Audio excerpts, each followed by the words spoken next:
I do want to pay a tribute to Frank Bird and his associate, who have done so much to pull this whole organization together. And if you look around this room, it's kind of a tribute to their organizing ability and to the role that various trustees have played in getting this council off the ground floor. So I think Dr. Bird and his associates in the directorate deserve a big hand from the audience, all of you interested in foreign relations.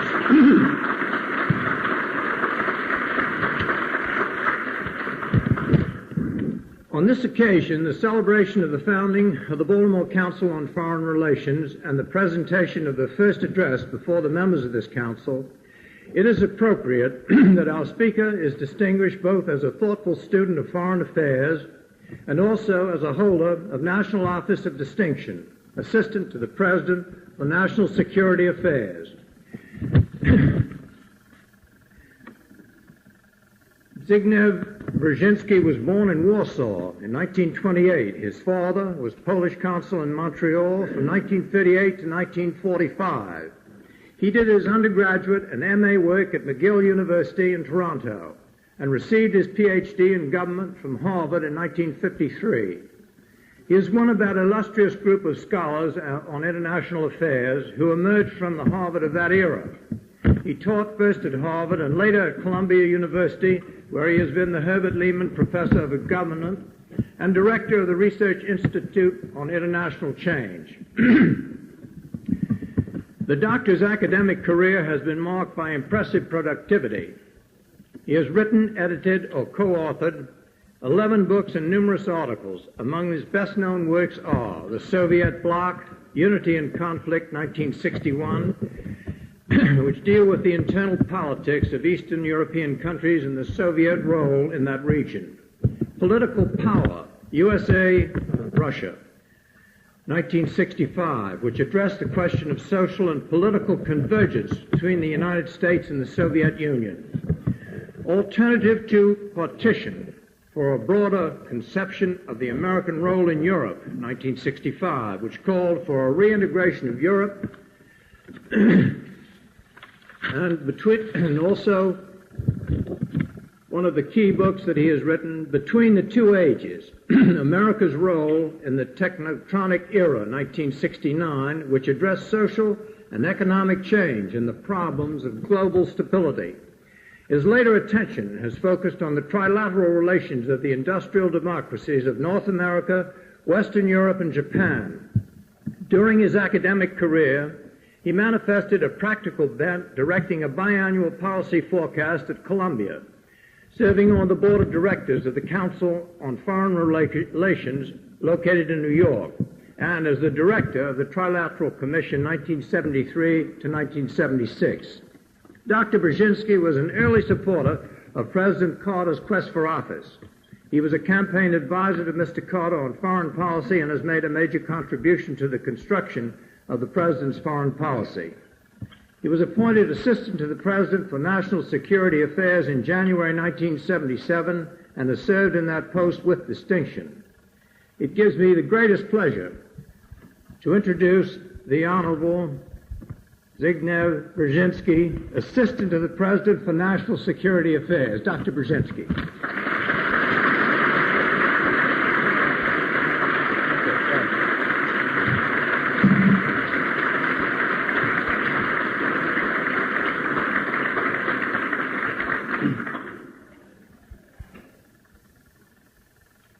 Ambassador Symington, Mr. Byrd, Mr. Mayor, members of the Baltimore Council on Foreign Relations, ladies and gentlemen. First of all, let me begin by expressing my satisfaction and delight at being here at the inaugural meeting of this council.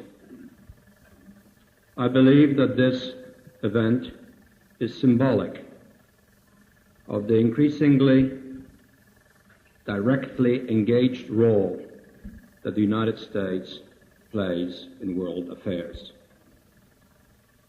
There was a time, not a long time ago, when world affairs seemed distant to us, when many of the problems that beset others left us immune when many of the problems that beset others were of indifference to us. That day is gone. We all know this. We all know that the word interdependence is not a cliche, but a truism. A truism in the sense that it is true. And therefore, it's all the more important that we not only know what is happening in the world, but much more importantly than that, that we understand why what is happening in the world. Not just what, but why. I wish to stress that. There is a tendency in our own intellectual tradition to emphasize knowledge of facts. There is a tendency in our perception of the world to be saturated with facts. I dare say Americans are exposed on a daily basis through the news magazines, through their newspapers, through television, to more facts about what is happening in the world than probably most other people living in that world. Yet I dare say that relatively few Americans genuinely understand why certain things are happening in the world. There is a disinclination in our educational system, in our writing about the world, in our journalism, to talk about causalities, to identify trends, to offer competitive explanations. The fear is rooted in our pragmatic tradition. The fear of such an intellectual inclination is derived from our belief that only facts are germane, that interpretations are to be suspect. And yet there comes a time when all of us are saturated with facts and all of a sudden become aware how little do we really understand as to what is happening. What are the forces in the world that are today transforming popular consciousness?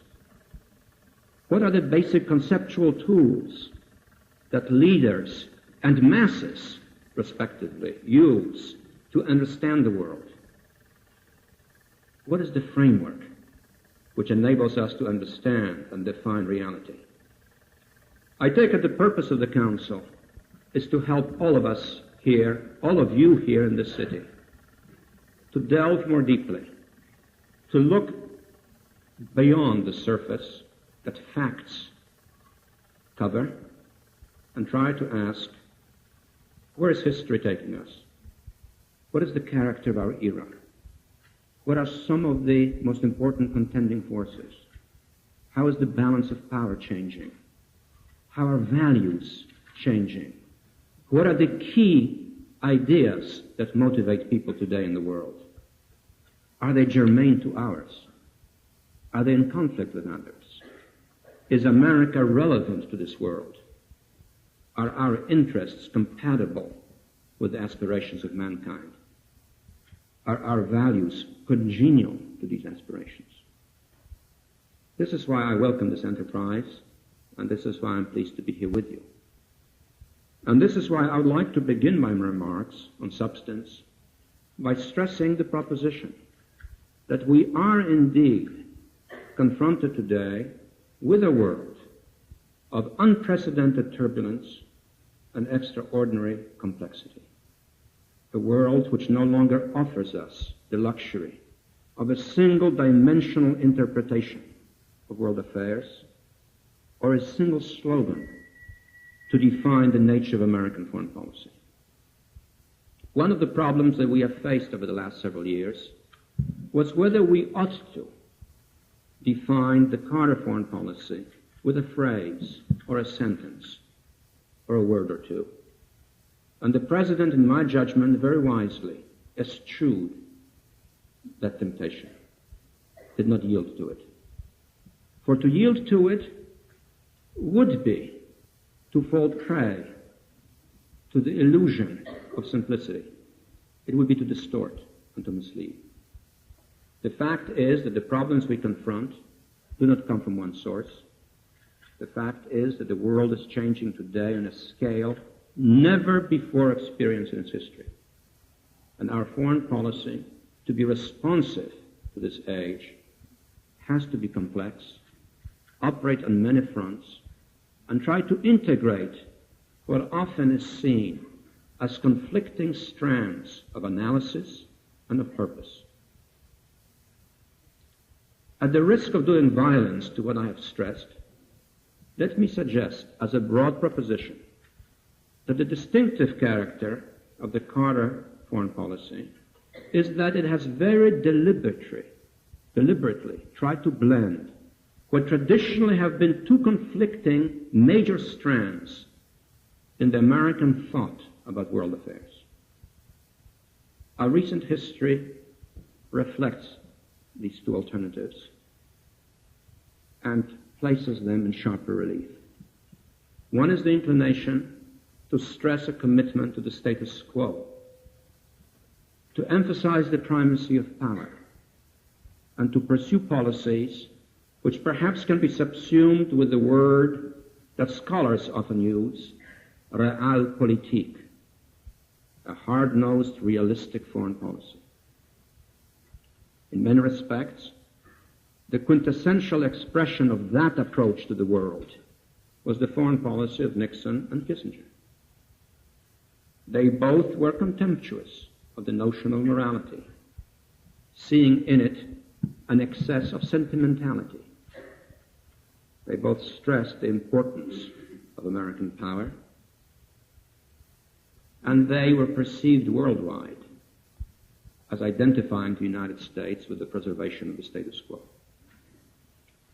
The other alternative, in many respects rooted in Wilsonian idealism, has stressed moralism and morality as the central factors that ought to shape American foreign policy. Inherent in it is a suspicion of power, and in some respects even a rejection of power.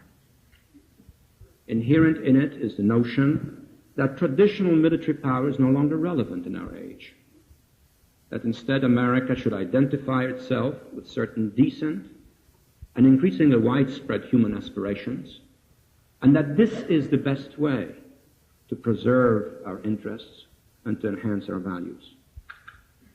Again, to personalize it, I suppose in many respects the foreign policy platform of Senator McGovern in 1972, more lately echoed by Senator Kennedy, reflects that particular tradition in our thought about the world and about what ought to be American foreign policy.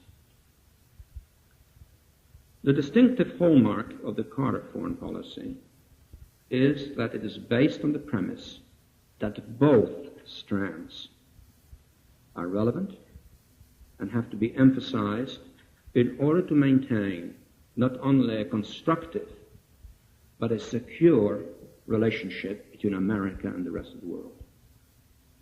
On the one hand, the President has stressed the importance, the continuing importance of American power in a world of change.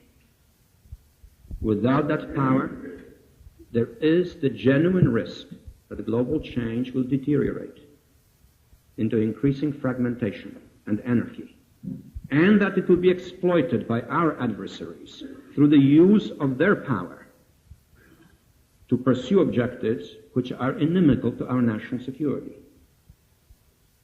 Thus, the revival of American power, the enhanced credibility of American power, has been a central preoccupation of this administration from the very first days after the inaugural, and we have striven to enhance that power. But we have rejected the proposition that that ought to be the central dimension of American foreign policy. The President has felt from the very beginning that the use of American power is a means towards shaping a more secure, but also a more decent world. And in shaping a more decent world, we have to pursue objectives that are moral, that identify us with the aspirations of mankind, and that tap the idealistic resources of the American people. This is why we have stressed human rights. This is why we have identified ourselves with the aspirations of those vast majorities of the globe's population who only recently have become politically awakened. A foreign policy which tries to blend these two strands does not easily reduce itself to a simple proposition. Yet I submit to you that the last 3 years have seen continuity, consistency, and constancy in the effort to make America a positive force for stable change in a turbulent world. We have, first of all, in a consistent fashion, pursued the objective of strengthening our relations with other like-minded industrial democracies. This has been a cardinal precept of our foreign policy, and we sought it from the very first week. The very first act that the President undertook in the realm of foreign policy was to send the Vice President on a mission of friendship and closer consultation to our principal allies. And in the course of the last 3 years, we have enhanced the consultative process to the point that well nigh a week doesn't pass without some top-level consultation taking place between us and the Japanese and the West Europeans. Every year now, there has been a summit meeting of the leaders of the 7 principal industrial democracies. And another one is in preparation for Venice later this year in June. This summit meeting has become a mechanism of closer coordination. And it is accompanied by many other cabinet-level meetings, closer consultations, and exchange of views, including frequent personal conversations between the President and the heads of other states. I have often been witness to these conversations, which are quite spontaneous and very direct, by telephone, as a normal, direct conversation, something which even 10 years ago would have seemed very unlikely between heads of states or governments. In this context, we have also tried to strengthen the security relationship with our principal allies, and we invested a great deal of effort to the strengthening of NATO particularly. In the last 3 years, a sustained effort has been made to increase the capabilities of NATO, the strategic consultations within NATO, and lately we have been engaging in closer security discussions with our friends, the Japanese, as well. The second continuing goal of our foreign policy, in this broad context that I have outlined, has been, as implicit in my earlier remarks, to improve our relations with the Third World, the world of the new Asian, African, and Latin American countries. I cannot emphasize strongly enough the historic importance of this endeavor. By the end of this century, 85% of the world's population will be residing in these countries that span Latin America, Africa, and Asia. They are the new participants in the global political process, a process which until a decade or two ago was largely dominated by Europe and America. This is why it's fair to say that all of us in this room have lived through the end of the Eurocentric era in world affairs and the appearance of a new global mosaic that is yet to take full shape, that is yet to acquire a stable framework, that is still in the process of a significant and challenging redistribution of economic and political power. I don't think it's a partisan statement to say that 4 years ago, America was lonely in the world, largely because we were seen by a large majority of that world as hostile to its new aspirations, as indifferent to its desire for greater equity I believe, thanks to the efforts of Cyrus Vance, Andrew Young, and above the President, that situation has been dramatically altered. Today, thanks to a variety of steps taken by these men, the United States has a healthier and a better relationship with the new nations of these previously politically passive three continents. The Panama Canal Treaties provide the point of departure for a relationship of greater equality and dignity with Central America and Latin America.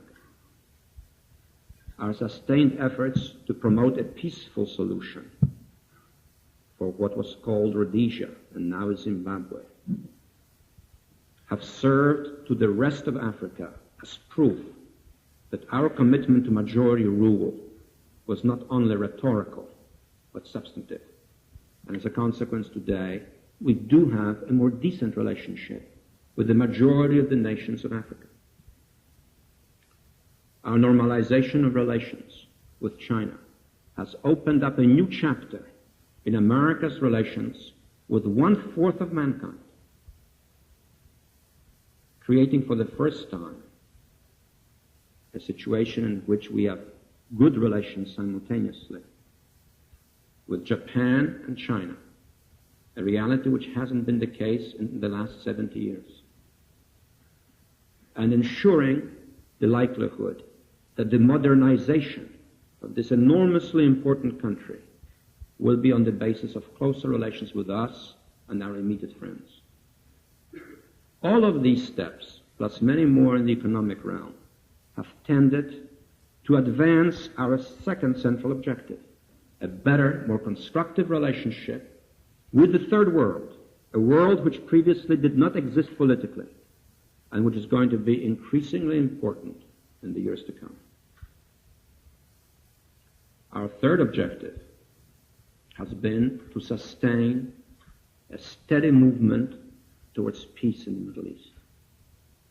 We have pursued this objective in a continuing fashion, overcoming great difficulties at times in the course of the last 3 years. We have been committed to this objective for the same two reasons that I have stressed in emphasizing the fundamental nature of the Carter foreign policy: morality and national security. We have done it because we feel that as a country we have a moral obligation to sustain and to ensure the security of Israel. Anyone familiar, sensitively familiar with our contemporary history appreciates the full magnitude of that moral obligation. And this is why the U.S. relationship with Israel is in some respects so unique. It is organic and is derived from the deepest moral imperatives. At the same time, we have felt it important to move towards peace, because if peace does not come to the Middle East, there is the growing prospect, indeed potentially the inevitable prospect, that this region will become radicalized, fragmented, and susceptible to hostile foreign intrusion. Thus, peace is important also to our national interest. The combination of these two impulses, morality, commitment, national security, have sustained us through many difficult days. But the consequence has been the first peace ever between Israel and an Arab country, and the prospect eventually of a wider, more comprehensive solution, which will ensure peace and security for all of the parties concerned and make the Middle East a more viable participant in the emerging international political and economic system. One of the proudest moments of this administration was the signing of that peace treaty a year ago, last March. And one of the most moving moments for me, save the one 10 days ago when we had to abort the rescue mission, was when at my table, where I was sitting with Weitzman, their approach Sadat's daughter. And at that moment, Weizmann's son came along, and he had been wounded badly in one of the hostilities. And the two were introduced by me, and the girl embraced the young man. And Weizmann, not just his mother, but the father, was moved almost to the verge of tears. And one realized at that moment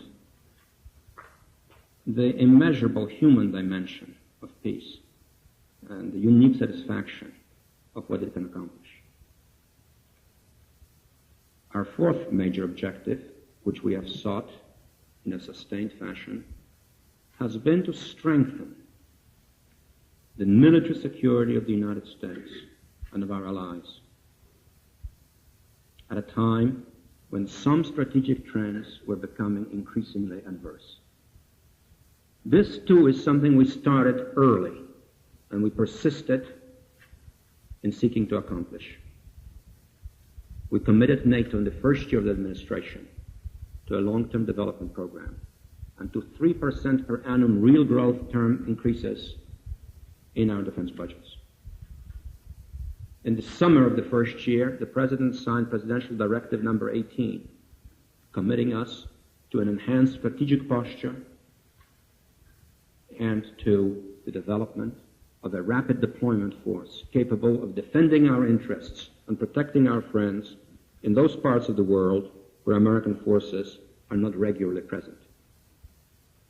More recently, we made very important strategic decisions regarding our capabilities in the latter 80s, notably insofar as the MX land-based deterrent system is concerned. All of that has involved difficult choices, decisions between competing interests, legitimate national needs, and the decisions had also to respect the importance of national security, the central role, the pivotal role of American power in a world of change. It hasn't been easy, and yet we have started to alleviate some of the negative trends. We have pushed forward with the modernization of our forces, and we have stimulated our allies to do the same. We do that because we have the strong view that in an age of change, credible American power is the source, the key source of assurance that global change will not be exploited by our adversaries to inimical ends. Today, that problem, that challenge is posed with special relief in Southwest Asia, whereas the President said in the State of the Union message, the Soviet occupation of Afghanistan poses a potential threat to our longer-range interests and the interests of our friends in the Persian Gulf area. This is why we have been gradually enhancing our capabilities there. This is why we have been engaging in consultations with our friends and allies on how best they can respond. But above all, we have to recognize that these efforts are long-term in character. They're not susceptible to crash programs, nor are they responses only to immediate dangers. They involve a continuing and serious effort to provide a stable framework for a world of change, a change which otherwise we welcome and to which we wish constructively to relate ourselves. And finally, our objective throughout has been to sustain a stable and reciprocal détente with the Soviet Union and to enhance the scope of arms control. We have sought to accomplish both objectives, and we have stressed throughout that détente to be enduring has to be reciprocal and based on mutual restraint. We have also stressed throughout that we have to have salt, for arms control is not a favor to the Soviet Union, but a recognition of the realities of the nuclear age. This is why we'll continue to persist in our efforts to obtain ratification of SALT II whenever it is politically feasible. And we look beyond SALT II to the days when deeper and broader arms control arrangements can be fashioned. Conflict and disagreement over regional or ideological issues, important as it is, and faced directly as it must be, should not deviate us from this objective of arms control and mutual accommodation as well. All of that together, I believe, highlights the central proposition which I initially related to you, that we live in an age of complexity, that foreign policy cannot be reduced to a simple slogan, that those who preach either the virtues of complete acquiescence or unbridled assertiveness simply fail to respond to the world as it is today. A world we can no longer dominate, but which we cannot either evade. A world which wishes the stabilizing presence of American power, though it no longer desires American dominance. A world in which we still play a paramount role, but have to exercise it with skill, restraint, imagination, and determination. And above all, a world which, to manage effectively, we have to understand better. Thank you.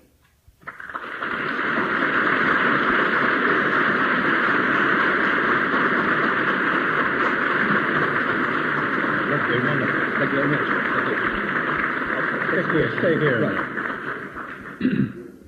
Well, I'm sure we've all had a marvelous education in the difficulties of our future in foreign relations, and also in the inimitable way that Dr. Brzeinzki is endeavoring to assist the President in carrying on a very difficult foreign policy at a very difficult time in the year.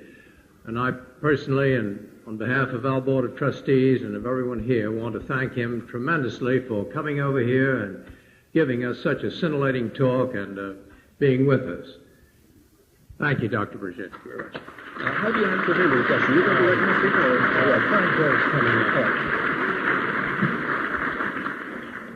up. We are going to ask Dr. Bird to come up and assist Dr. Brzeinzki in fielding some questions. I think we have some that have been submitted, and Dr. Bird, if you'll come up, and I'm sure Dr. Brzeinzki will be glad to try to answer a few. Thank you. Is this working? No. It's working now. If you've written out the questions,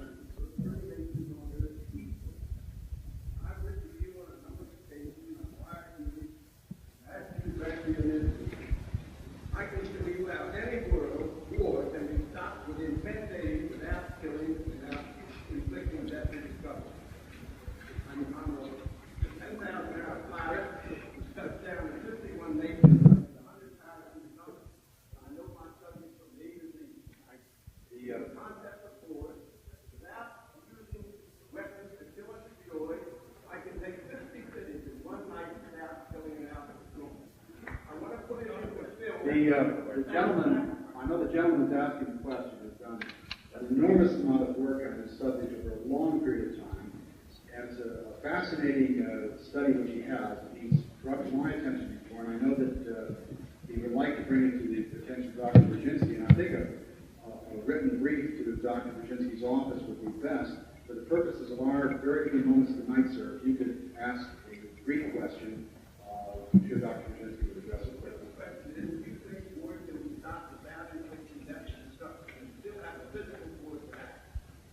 Well, I certainly hope that's the case, and our policy of deterrence and of accommodation, particularly with the new forces in the world, is designed to achieve that objective. Thank you. Yes, sir. Dr. Brzeinzki, why does the administration allow the Turks to receive a big chunk of our tax money, continue the occupation of the island of Cyprus, and the displacement of its population for over 5 years now, thus starting a scheme in the southern flank of NATO, particularly in the post-Tito era? We have tried, as you all know, over a number of years to promote a peaceful settlement of the very painful Cyprus issue. We have done so also through the device of an arms embargo on Turkey. We are encouraged that the present leaderships, both of Turkey and of Greece, seem more inclined towards accommodation. And as you all know, in recent weeks, some positive and rather important steps have been taken by both sides, especially in regards to the parallel issue of the Aegean, indicating that a more conciliatory spirit is governing the parties concerned. We have tried to use our good offices to promote that reconciliation and accommodation. We have certainly made it very clear on a number of occasions that we're not indifferent to the suffering of the Cypriot people. But the fact is that in regards to this issue, as in regards to some other regional or territorial disputes, the United States simply does not have the power to dictate the solution. We can try to promote a solution, but a genuine accommodation that endures ultimately has to be fashioned by the parties concerned. We'll continue to do what we can to encourage the governments concerned to move towards reconciliation. As I have said, we feel that there are now better prospects of that being accomplished than in the recent past. What you just said is totally contrary to what Jimmy Carter was saying before he became president. Could you please wait with your questions until we have a few written questions here, and then we'll move to the microphone. Question on Iran. How do you express your feelings about the Iranian regime? And how do you see American-Iranian relations after the release of the hostages, especially with consideration of the Soviet invasion of Afghanistan? Well, the President on a number of occasions has stressed that the United States does not harbor any animosity towards Iran. We recognize that very fundamental changes have taken place in Iran. The nature of these changes, their ultimate political definition, is a matter for the Iranians themselves to decide. We have traditionally been supportive of Iran's independence and integrity. We believe that the historical record shows that Iran's independence and integrity are more ensured when Iran has good relations with the West, including the United States, than if that is not the case.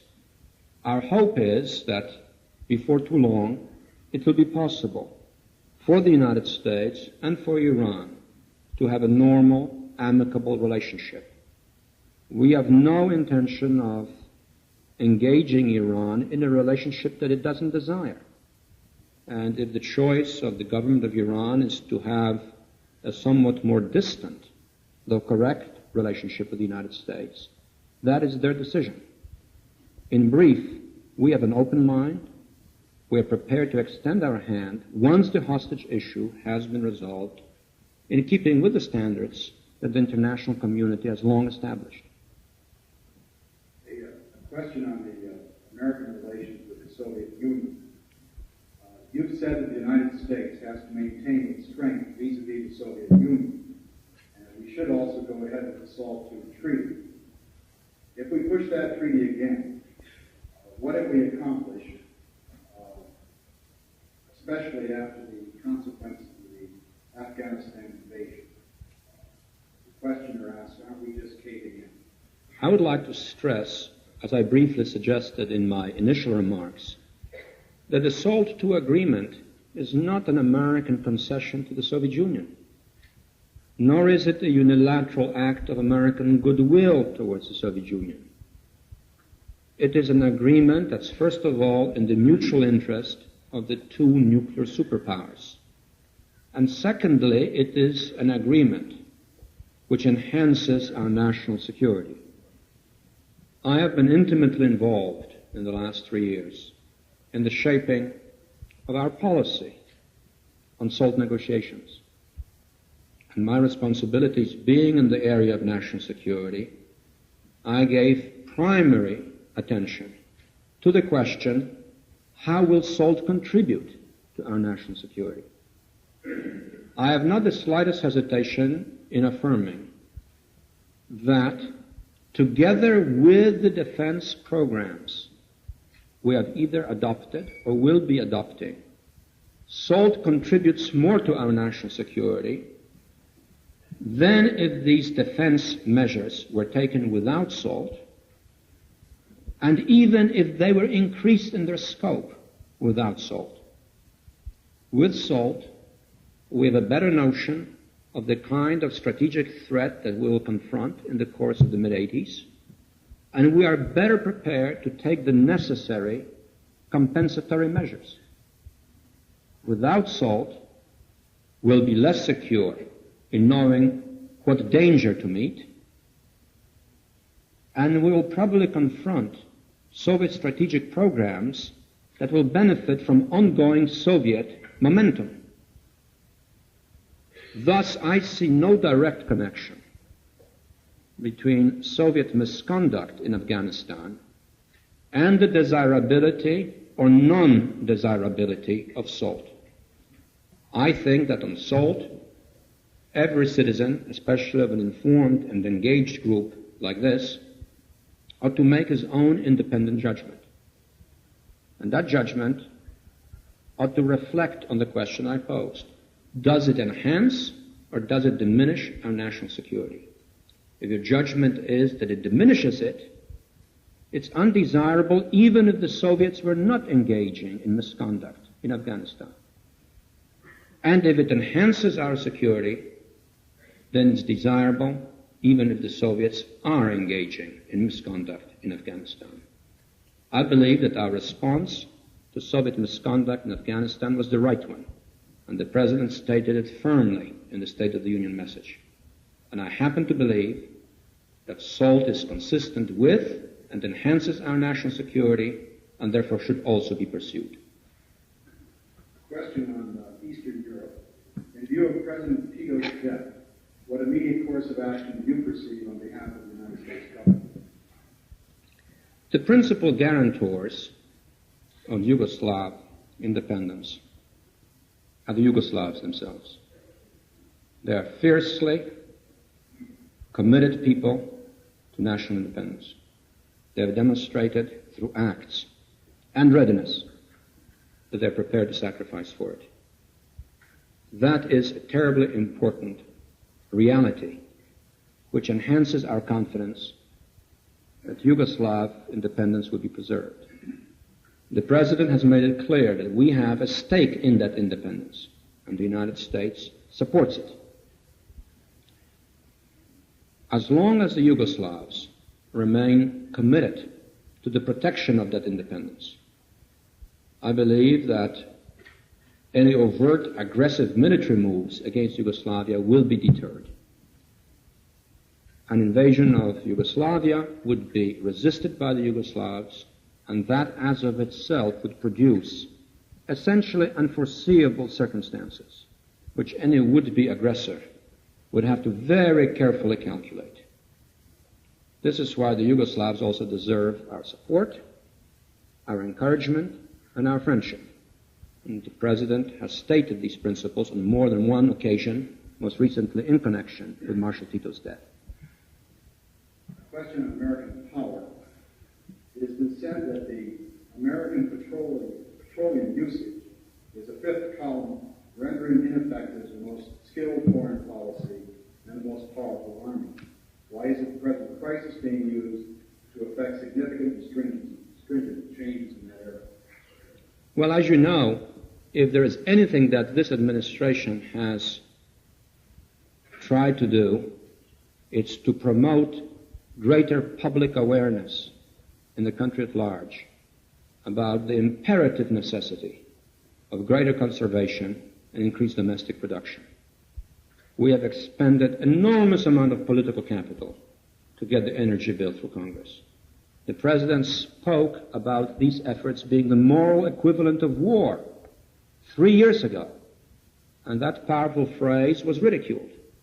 Yet, as this question indicates, the central reality is that our dependence on external energy sources does make us vulnerable, does place in jeopardy our national well-being. National consciousness in a democracy is a precondition for national response. I believe there's now a higher national awareness of this problem. Though I'm not yet certain that there is a genuine predisposition to make far-reaching individual sacrifices to alter our cultural lifestyle. That may prove to be necessary, especially if we are to enhance not only production, but also to enhance effective conservation. Question on Europe. In view of the inclination of many European nations to pursue independent paths, what do you feel is the future of NATO? I feel quite confident about the viability of the North Atlantic Alliance. If you look at the history of that alliance, almost every half-decade there erupts something that journalists instantly label as a grand debate, foreshadowing the imminent demise of the alliance. We had such a debate in the early 70s. We had at least one or two in the course of the 60s. And the 50s were punctuated by intense, bitter disputes about what ought to be the defense strategy of the West. In recent years, I believe NATO has been genuinely strengthened. I have already alluded to the long-term NATO defense program, which we got NATO to adopt in the last 3 years. A program which provides for a sustained 15-year effort to standardize and modernize NATO. This program is moving forward. Instead of cutting American troop presence in Europe, as was being strongly urged some years ago in this country, something which was making the Europeans fearful, we have quietly increased our troop strength in Europe. We have enhanced strategic consultations with our European allies.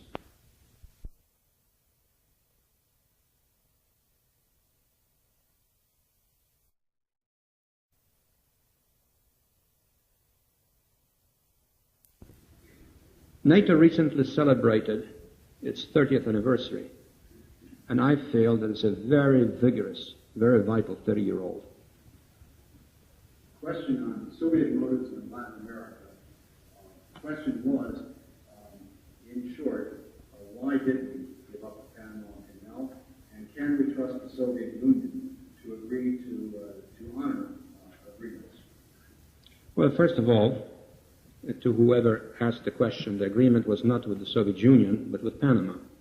And therefore, there is no question of the Soviet Union honoring the agreements. Secondly, the agreement did not involve giving up Panama Canal because we didn't own it. It involved regularizing and putting on a more equal basis an agreement with a small Central American country, which was no longer prepared, as neither were its neighbors, to accept a relationship with the United States, which reflected an age gone by. We have to face the fact as a nation that in our relations with Central America, we were the dominant, and they were not the dominant partner. We were the dominant, and they were the submissive. We enjoyed political and economic advantages, which are no longer susceptible to being sustained, politically or morally, in this day and age. The Panama Canal treaties were treaties designed to ensure peaceful, sustained access by the United States, and also by others, to a canal in a sovereign nation, a nation which is entitled to its dignity and to its equality with us. I believe the Panama Canal treaties were in the best traditions of this country, compatible with our fundamental notions of justice and equity.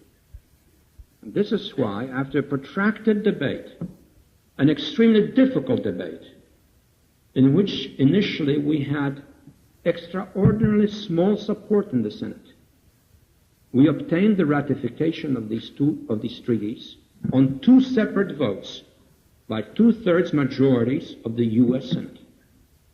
I think the U.S. Senate and the American people showed extraordinarily good sense in accepting these very important treaties. One more written question before we ask Dr. Brzeinzki whether it's time for more, and before we open the floor. Question concerns the Middle East and the possibility of settlements there. What solution do you see, the questioner asks, for the Palestinians who need more than the autonomy now being offered? Well, as you know, the Camp David process provides for an arrangement which will give the Palestinians their legitimate rights and will enable them to participate in the determination of their future. These are words that have been used in connection with the Camp David Accords. Self-governing authority for the Palestinians will provide for a transitional phase to last 5 years, in the course of which the parties concerned will have ample opportunity to establish whether the new relationships are to endure, what adjustments in them may be necessary, whether the new relationship of peace is equally satisfactory. I have the deeply rooted belief that once there develops a relationship of accommodation in the course of the transitional period, the attitudes of the parties towards each other will profoundly change. Peace between nations is not only the product of formalistic negotiations and contrived institutional arrangements. It usually is preceded by deep-rooted changes in psychology, in mutual perceptions. The reconciliation between the Germans and the French, for example, in the late 40s, would not have taken place had there not been a deep change in the way the two nations perceived each other and the relationship of their fates. I think that change is beginning to take place in the attitudes of the parties concerned. And that is what fills me with hope. It is enough to read what the parties are beginning to say about the necessity of peace, the need for accommodation, the importance of restraint. To be sure, this is sometimes punctuated by horrible acts of terrorism, such as the one that happened just a few days ago. But increasingly the norm is rationality. Increasingly the tendency is towards accommodation. And I think this is what provides the basis for the hope that the Camp David Accords will lead, as we expect they will, to a much more wide-ranging accommodation, not only to a single peace, but to a comprehensive peace. Dr. Brzeinzki has been very generous with the offered to the Council. We have a dilemma. We have promised Dr. Brzeinzki that we would be prompt in ending as well as beginning. The dilemma that we have is an absolute deluge of questions. And I suggest, I wonder what the accommodation is. Well, we started 5 minutes late, so why don't we go on for 5 minutes more, and I'll take 3 more questions, all right? 3 more questions. Dr. On the young lady's line. Yes, Dr. Brzeinzki, former Secretary Vance was quoted in a London newspaper today as saying the National Security Advisor should not make foreign policy and should not make foreign policy pronouncements to the public. What's your reaction to that, and what is going to be the relationship among you and Mr. Muskie and Mr. Carter? Well, first of all, let me say that I very much agree with him.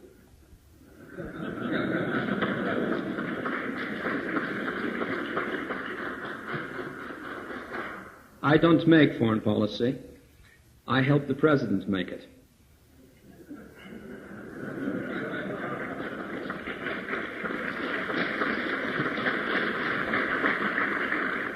In making decisions about foreign policy, the president relies, first of all, on the Secretary of State, who is his first and most important foreign policy counselor. That always has been the case and will be the case. Secondly, I don't make foreign policy pronouncements. Occasionally, when invited, and when I succumb to the temptation, I help to explain the president's foreign policy. There is a subtle but important difference between the two.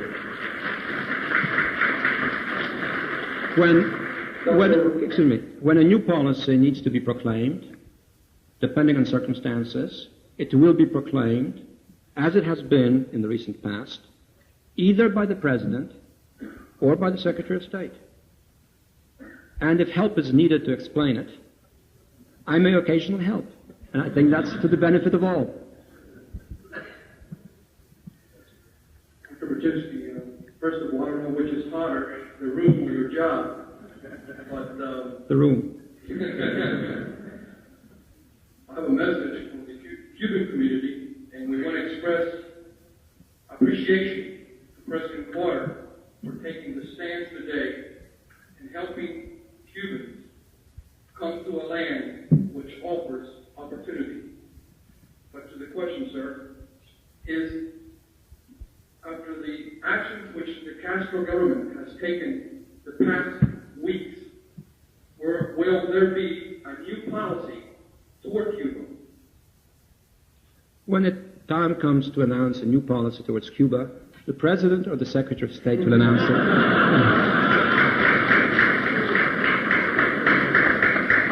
And I'll help to explain it.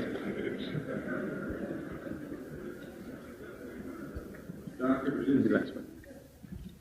Doctor, there is, in the late summer of 1978, the CIA submitted a government report that stated the Shah's government was stable and sound. Given the events which transpired in the fall of that year, what has the Carter administration and the National Security Council done to ensure that that mistake of intelligence will not befall us again in other friendly nations?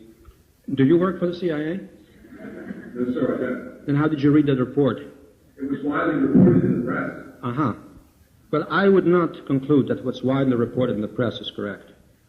Did it exist? It is a conclusion which I urge upon all members of this council.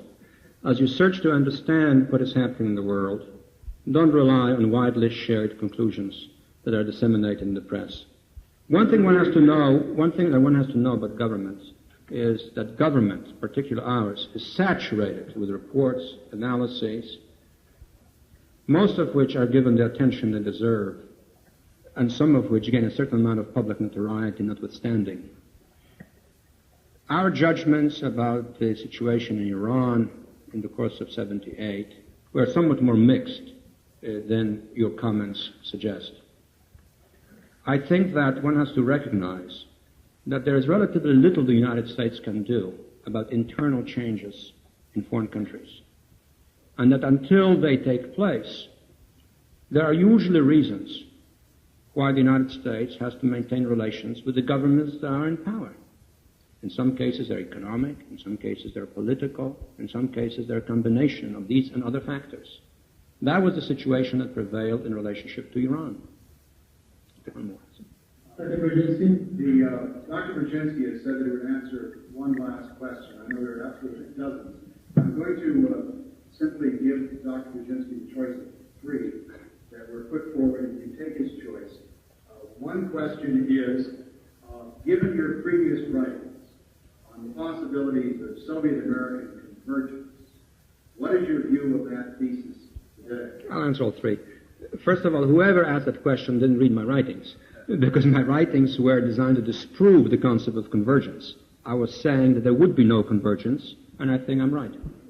The second question is, how would you estimate the probabilities of Chinese cooperation with the United States in the long term, given the importance that present American policy places on that likelihood? We feel confident that American-Chinese relations, which have become quite normal, will endure.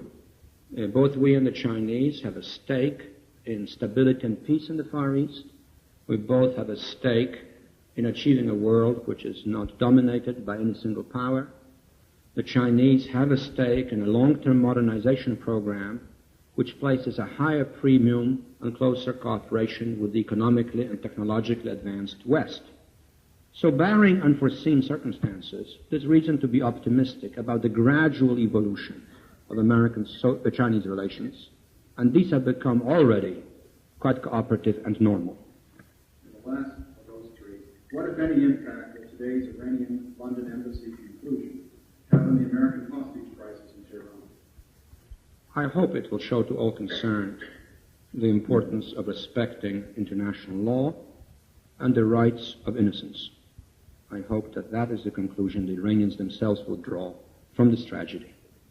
Thank you very much. It was a pleasure to be with you.